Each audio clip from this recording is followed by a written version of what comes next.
ಎಲ್ಲರಿಗೂ ನಮಸ್ಕಾರ. ನಿಮ್ಮ ಮಕ್ಕಳು ಸರಿಯಾಗಿ ಓದ್ತಾ ಇಲ್ವಾ? 10 ನಿಮಿಷನೂ ಕೂತ್ಕೊಂಡು ಓದೋಕ್ಕಾಗ್ತಾನೆ ಇಲ್ವಾ? ಅವ್ರ ಮನಸ್ಸು ಚಂಚಲ ಆಗ್ತಾ ಇದೆಯಾ? ಕಾನ್ಸಂಟ್ರೇಷನ್ ಕಡಿಮೆ ಆಗಿದೆಯಾ? ಬುಕ್ಕೆ ತೆಗಿತಾ ಇಲ್ವಾ? ಎಷ್ಟು ಹೇಳಿದ್ರು ಓದ್ತಾ ಇಲ್ವಾ? ಈಗಿನ ಕಾಲದಲ್ಲಿ ಆಲ್ಮೋಸ್ಟ್ 90% ಮಕ್ಕಳಿಗೆ ಇದೇ ಪರಿಸ್ಥಿತಿ ಇದೆ. ಅವ್ರಿಗೆ ಕಾನ್ಸಂಟ್ರೇಷನ್ ಕಡಿಮೆ ಆಗ್ತಿದೆ. ಯಾವಾಗಲೂ ಶಾರ್ಟ್ಸು, ರೀಲ್ಸು, ಇಲ್ಲದ್ರೆ ಯೂಟ್ಯೂಬು, ಬೇರೆ ಸೋಷಿಯಲ್ ಮೀಡಿಯಾ ಮೇಲೆ ಮನಸ್ಸು ಎಳಿತಾ ಇರುತ್ತೆ. ನಿಮ್ಮ ಮಕ್ಕಳು ಇಂತಹ ಪರಿಸ್ಥಿತಿಲಿದ್ದರೆ ಅವ್ರಿಗೆ ಚಿತ್ತ ಸ್ಥಿರ ಶ್ಲೋಕನ ಹೇಳ್ಕೊಡಿ. ಅನಸೂಯಾದ್ರಿ ಸಂಭೂತ ದತ್ತಾತ್ರೇಯ ಮಹಾಮತೆ ಸರ್ವದೇವಾಧಿದೇವ ತ್ವಂ ಮಮ ಚಿತ್ತಂ ಸ್ಥಿರೀಕುರು.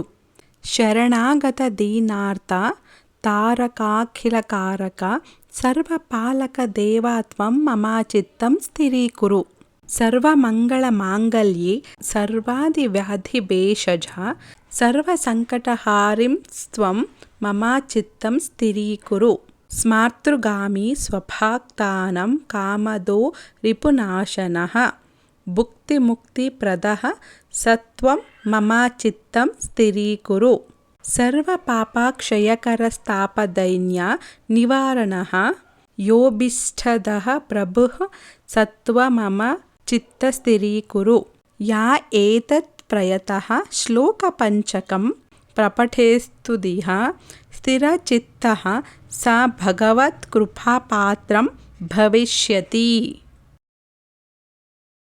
ಸ್ನೇಹಿತರೆ, 3 ಬಾರಿ ಈ ಸ್ತೋತ್ರನ ಹೇಳ್ಕೊಟ್ರೆ ಮಕ್ಕಳಲ್ಲಿ ಕಾನ್ಸಂಟ್ರೇಷನ್ ಜಾಸ್ತಿ ಆಗುತ್ತೆ ಅಂತ ದೊಡ್ಡವರು ಹೇಳ್ತಾರೆ.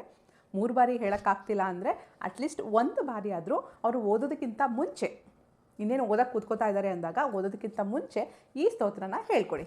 ಅಟ್ಲೀಸ್ಟ್ 41 ದಿನನಾದರೂ ಪ್ರಾಕ್ಟೀಸ್ ಮಾಡಿಸಿ, ಖಂಡಿತವಾಗ್ಲೂ ಒಳ್ಳೆ ರಿಸಲ್ಟ್ ಬರುತ್ತೆ. Thanks for watching.